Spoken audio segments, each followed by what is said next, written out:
I opened the door to the bridal suite that morning with a stupid grin on my face. Tuck's jacket slung over my arm, coffee in my hand, a mind full of the life I thought was about to begin. And then Ben's mother, Karen, pulled me aside.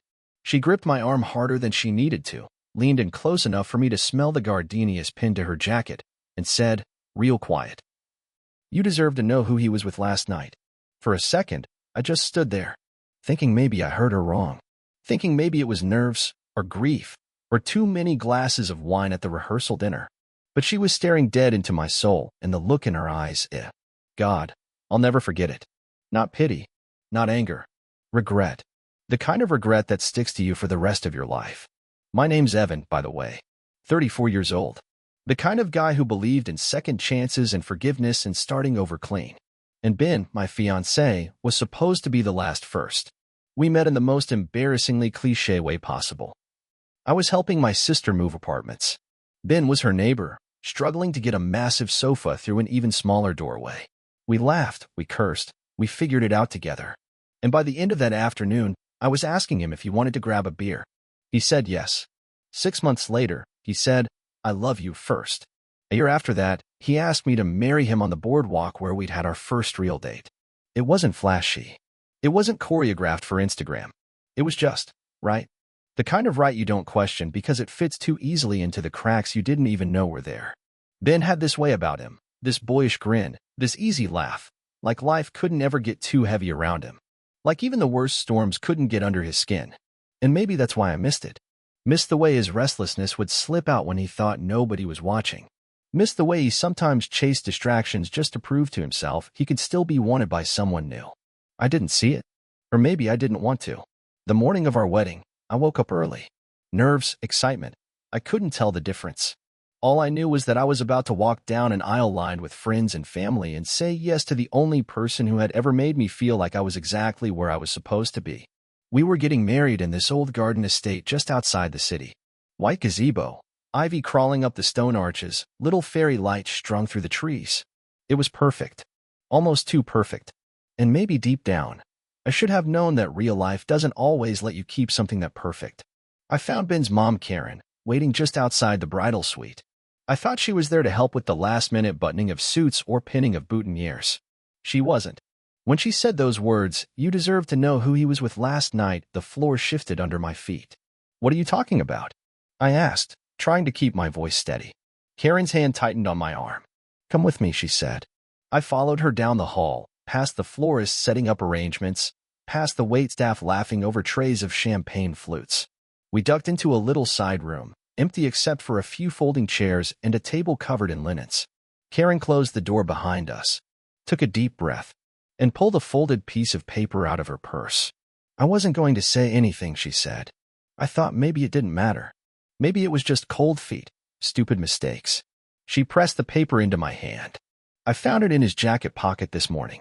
But you deserve better than to start a marriage on a lie." I unfolded it. A receipt. From a bar. Time-stamped at 2:38 a.m. Ben's name scrawled in the signature line. 2 drinks charged, not unusual.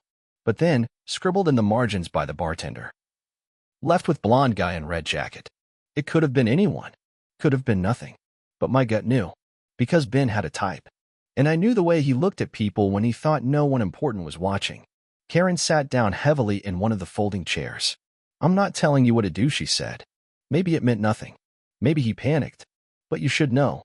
I stood there, paper crumpling slowly in my hand, heart cracking open one careful line at a time.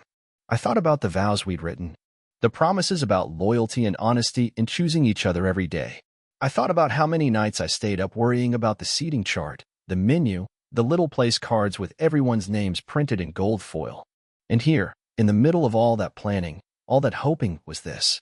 This one, sickening truth that none of it might have mattered to him the way it mattered to me. I closed my eyes, tried to breathe through it, tried to decide if love could survive knowing it wasn't enough. Because if I walked down that aisle today, I'd be doing it with a man who, hours before, couldn't even walk out of a bar alone. And ready or not, I had to decide. I didn't go back to the bridal suite, didn't go find my groomsmen, didn't answer the text from my sister asking if I needed anything. I just stood there for a few long, bone-deep minutes in that empty side room, trying to steady my breathing. trying to figure out if the paper crumpled in my hand was the end of something, or if it was just another obstacle we could survive. I must have looked like hell when I found Ben. He was in the courtyard, laughing with his brother, holding a coffee like he didn't have a secret burning a hole in his pocket. Either she hadn't confronted him yet, or he really thought I wouldn't find out. When he saw me, his smile faltered. Something in my face must have tipped him off. He came toward me, concern knitting his brow. Hey, what's wrong? You okay? I didn't answer right away. Just held up the paper. Held it like it was a weapon. Held it like it might burn me if I touched it too long. Ben took it. His eyes flicked over the words, the timestamp, the bartender's note, and then a pause. The kind of pause that tells you more than any confession ever could. He didn't deny it. Didn't even try. Instead, he let out a long, slow breath and said, "It's not what it looks like." I laughed. A short, sharp sound that didn't feel like mine. Then explain it to me, I said. Because from where I'm standing, it looks like the man I'm supposed to marry today spent last night with someone else. Ben ran a hand through his hair, the way he always did when he was cornered. It wasn't like that, he said. I went out because I couldn't sleep. I just needed to clear my head. Clear your head, I repeated, voice hollow. He nodded. And the blonde guy? Ben's mouth twisted. We talked. That's it. I swear. I stared at him. Stared at the man who had promised me forever. And for the first time, I realized how many little lies had probably paved the road to today. Not just the big ones. The small ones too. The ones you tell yourself don't matter because they're so easy to believe. Ben stepped closer. Evan, listen to me. I love you. I've never loved anyone like I love you. I panicked. It's a huge step. It freaked me out. His voice cracked. I didn't do anything. I wouldn't. Not to you. I wanted to believe him. God, I wanted to. Because if I didn't believe him, then I had to admit the life I built in my head, the one where we bought a little house with peeling paint and fought about curtains and made pancakes on Sunday mornings, wasn't real. It was a story I wrote alone. And he'd been improvising his lines the whole time. Ben reached for my hand. I didn't pull away. Not right away. Because some part of me, some bruised, desperate part, still hoped this could be fixed. Still hoped there was a version of this day where we walked down the aisle and everything ugly about last night stayed buried under champagne toasts and fake smiles. I'm sorry, he whispered. Please. Let's just get through today. Let's start our life. Please. I closed my eyes. Tried to picture it. Tried to imagine standing in front of everyone we loved, making promises I knew I'd doubt every time he stayed out too late or hesitated when his phone buzzed across the table. Tried to imagine building a future on the shifting sands of maybe it didn't mean anything. And I realized I couldn't. I opened my eyes. Stepped back. I need time, I said, voice shaking. Ben's face crumpled. We don't have time, he said. The wedding's in 2 hours. I nodded. I know. He reached for me again. Evan, please. I pulled my hand out of his reach. Because sometimes love isn't about fighting harder. Sometimes it's about knowing when to stop. I can't marry you today, I said. The words landed heavy between us. Final. Irreversible. Ben staggered back like I'd hit him. And maybe, in a way, I had. Because this wasn't just a broken promise. It was the end of the life we thought we were walking into together. I turned and walked away before he could say anything else. Because if I stayed 1 second longer, I wasn't sure I'd have the strength to leave. I didn't know where I was going. Just that it wasn't toward that altar. Not today. Maybe not ever. You don't realize how loud silence can be until you're standing at the front of a wedding you just canceled. By the time I got back inside, the guests were arriving. Rows of folding chairs were filling up under the ivy-covered arches. Photographers were bustling around, capturing moments that wouldn't mean anything anymore. I ducked into the back hallway, hard hammering. I found my sister first, Claire, still in her bridesmaid dress, holding her clutch like it was a life raft. When she saw me, her face crumpled. What's wrong? What happened? I didn't have the words. I just shook my head. Her eyes widened. She looked past me, like she expected Ben to come charging in with some explanation that would smooth it all out. But he didn't. Because there wasn't one. I handed her the crumpled receipt, the bartender's note still scrawled in the corner, and watched her face as she read it. Slow realization. Shock. And then a flash of anger, not at me, but for me. What do you want to do? She asked quietly. It was a simple question, but it felt like someone had just handed me the wheel of a ship I didn't know how to steer. I thought about the guests, the food, the flowers, the thousands of tiny decisions and dreams stacked like dominoes. I thought about Mom, probably already on her second glass of champagne, beaming because she thought today was going to be one for the family album. And I thought about Ben, still out there somewhere, maybe begging, maybe spinning another story. And I knew. I'm not going through with it, I said. Claire nodded once, fierce and proud and heartbroken all at once. I'll handle it, she said. And she did. She went to the wedding planner first, whispered something that made the poor woman's face go pale. Then she grabbed my parents. Then the officiant. Within 20 minutes, the guests were being gently shuffled toward the reception hall, glasses of champagne pressed into their hands by smiling servers who didn't know whether to celebrate or mourn. I stayed hidden in the little back room, the one they had reserved for pre-ceremony jitters and private moments. Now it was just me and a bottle of warm water someone had left behind. Alone. Still wearing the tux I had picked out 6 months ago, back when I thought today would end with cake and laughter and a dance under the stars. After guests were redirected to the reception hall, I stayed behind. The hallway had gone quiet again. I was alone. Ben's brother found me about an hour later. Mark, the best man, the golden boy of their family, the one who always said the right thing at the wrong time. He knocked once and pushed the door open. He didn't look smug. Didn't look angry. Just tired. I'm sorry, Evan, he said. I didn't answer. What was there to say?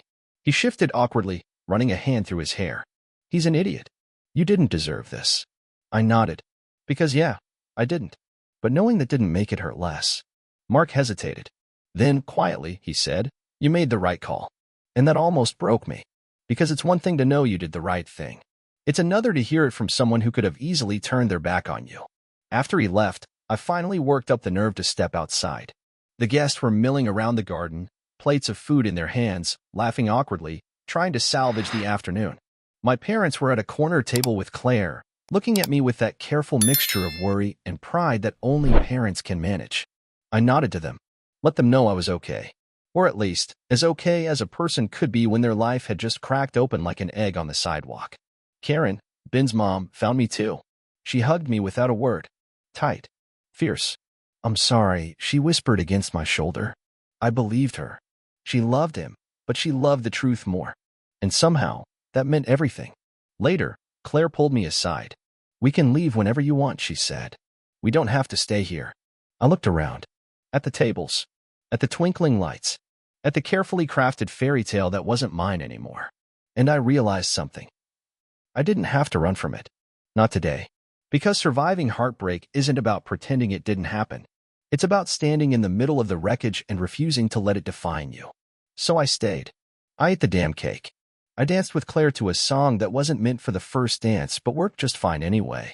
I let people hug me and toast me and promised that someday I'd laugh about all of this. Spoiler, I didn't laugh that night. But someday did come. By the end of the evening, the sun had set and the fairy lights overhead were casting a soft, forgiving glow. And there I was, still standing. Maybe not the way I planned. Maybe not with the person I thought would be by my side. But standing. And somehow, that was enough. The first Monday after the wedding that wasn't, I woke up at 5 a.m. without meaning to. Old habits die hard, I guess. I was supposed to be waking up in a beachfront hotel room, tangled in sheets, sun pouring in through gauzy curtains. Honeymoon haze. New rings shining on our fingers. Instead, I was staring at the ceiling of my quiet apartment. No suitcase by the door. No plane tickets.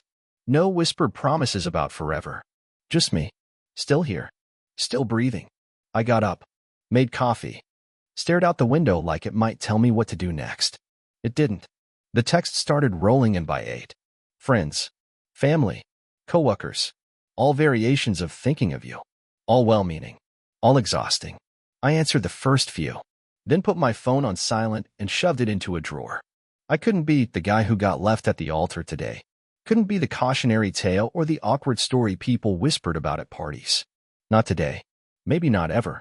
Claire showed up around noon, arms full of groceries like she thought feeding me could fix whatever broke. She didn't try to talk me out of it. Didn't tell me I was better off. Didn't try to spin it into some heroic narrative about dodging a bullet. She just made sandwiches and plopped down on the couch beside me. We watched bad TV and said almost nothing. And somehow, that helped more than anything else could have. Over the next few weeks, life started slipping back into something almost normal. I went back to work. Deleted the wedding folder off my laptop. Boxed up the tux. Donated it to a second-hand shop 2 towns over where no one would recognize it. I even got around to canceling the honeymoon reservations. Lost a chunk of the deposit, but it felt like buying back a little bit of my dignity. One night, a few weeks later, I found myself at a bar, not the kind Ben would have chosen, not flashy or loud, just a quiet hole-in-the-wall place that smelled like old wood and played blues on the jukebox. I nursed a beer, kept my head down, and tried not to think about how much my life had veered off course. A guy sat down a few stools over, older than me by a decade at least, nodded once in that quiet, man-to-man kind of way. We talked about nothing for a while. The game on TV, the weather, safe things. Then, out of nowhere, he said, "You look like a guy trying real hard not to bleed out." I blinked. He just shrugged. "No shame in it," he said. "The people who survive are the ones who admit when it hurts." I didn't answer. Didn't have to. Because yeah, it hurt. Still. Every day. Even when I laughed at work. Even when I cooked dinner like nothing had changed. Even when I nodded and smiled and said I was fine. It still hurt. Because loving someone, really loving them, is like building a house without a blueprint. You pour everything you have into it. You make it shelter. You make it home. And when it collapses, it's not just the loss of a relationship. It's the loss of the life you thought you were building together. It's standing in the rubble with bloody hands, wondering if you were a fool to ever believe it could hold. I finished my beer, thanked the stranger, went home, and for the first time since the wedding, I let myself imagine a future that wasn't tied to Ben. A future where the hurt didn't define me, where love, if it came again, would have to meet me where I stood. No more chasing, no more begging, just two people building something better, something honest, not perfect, just real. A few days later, Claire and my mom dragged me out to a family barbecue. It was loud and messy, kids screaming, burgers burning, somebody spilling lemonade all over the picnic table. And somewhere between the grilled corn and the bad karaoke, I found myself laughing. Not the tight, polite laugh I'd been forcing for weeks. A real laugh. Deep and stupid and bright. And that's when I knew. I was still here. Still standing. Still capable of joy. The foundation had cracked. The dream had crumbled. But the core of me, the part that still believed in love, in better days, in hope, was still intact. Battered, but not broken. And maybe that was the real victory. Not finding someone new. Not rushing to replace what was lost. But finding myself again. Stronger. Wiser. Still willing, someday, to try again. But only if it felt like coming home. Not like a gamble. Not like a desperate prayer. Home. Real and solid and earned. It happened 3 months later, in the least dramatic place imaginable. The grocery store. I was standing in the frozen foods aisle, debating between 2 different brands of waffles like it was some major life decision, when I heard a laugh. A laugh I knew too well. I froze, hand halfway to the box, turned, and there he was, Ben, looking almost exactly the same. We hadn't seen each other since the day of the wedding. Baseball cap pulled low over his messy hair, cart half full of bottled water and frozen pizzas. Standing next to him, laughing at something he said, was a guy I didn't recognize. Blonde. Red jacket. My stomach twisted. Hard. Because I knew, without a doubt, this was him. The guy from the bartender's note. The guy from the night before our wedding. The guy Ben couldn't walk away from. They looked happy. Normal. Like 2 people building a life without looking back at the wreckage they'd left behind. I should have walked away. Should have grabbed my waffles, any waffles, and left. But something pinned me there. Ben's eyes caught mine across the aisle. For a second, the whole world went quiet. The fluorescent lights, the hum of the freezers, the chatter of other shoppers. All of it faded until it was just us. He looked, surprised. Guilty, maybe. Sad.